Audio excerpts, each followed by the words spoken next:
ACCA AFM Advanced Financial Management.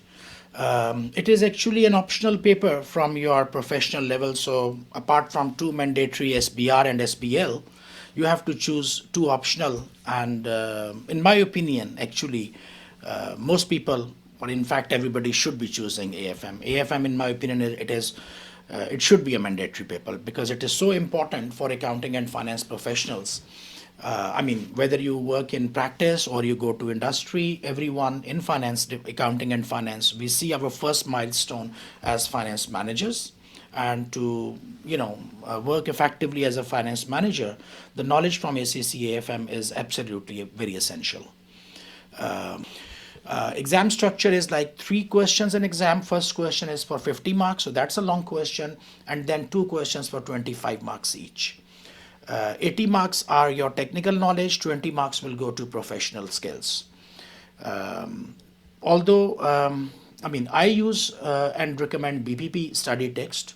So the chapters in BPP, you can see there are 15 or 16 chapters. But if you divide this syllabus, there are 3 important knowledge areas. One is, investment appraisal or advanced investment appraisal.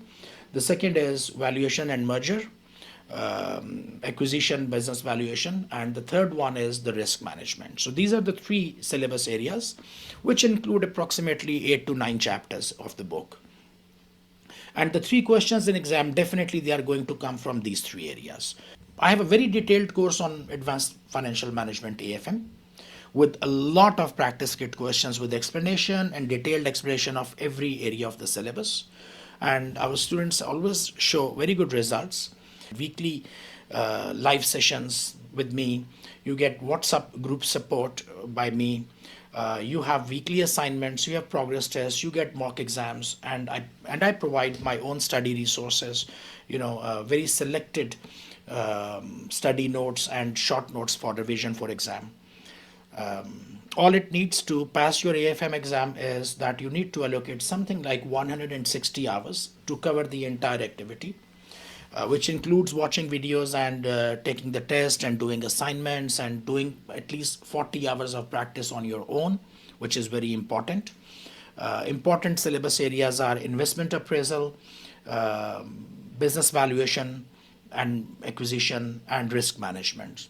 Although there are 16 or 17 chapters in the syllabus if we see the BPP book, but the knowledge areas are 3: investment appraisal, valuation and mergers, and risk management.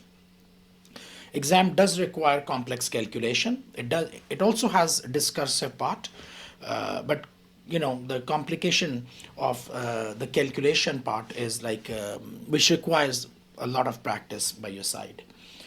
So if you allocate 160 hours approximately, depending on your academic strength, you can pass this exam with me. So join my course for ACCA AFM, and let's prepare together for the upcoming exam session.